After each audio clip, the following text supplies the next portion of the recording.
Now, let me explain how to fix the endless loading issue you face. Fixing the loading issue in CapCut on your PC carefully. First, as you can see here, try restarting CapCut to resolve the loading issue. Now let's carefully check your internet connection to ensure it's working properly. CapCut relies on the internet for logging in, accessing templates, and utilizing AI features, as you can see here. Now let's try connecting to a different Wi-Fi or use mobile data instead. Now let's connect to the internet, and if you have a VPN, try disabling it.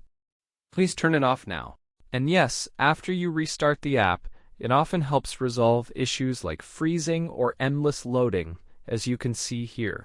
And endless project loading, even when the screen is completely black, as you can see here.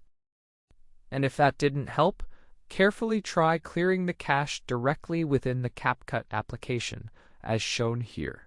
And if that didn't work either, carefully try to free up some storage space now. Free up some disk space directly on your PC, as you can see here. If you're low on storage space, CapCut may freeze during loading, so it's best to free up some space. Free up at least 10 gigabytes of storage space on your device now. Thank you all for watching. Wishing everyone good luck and goodbye.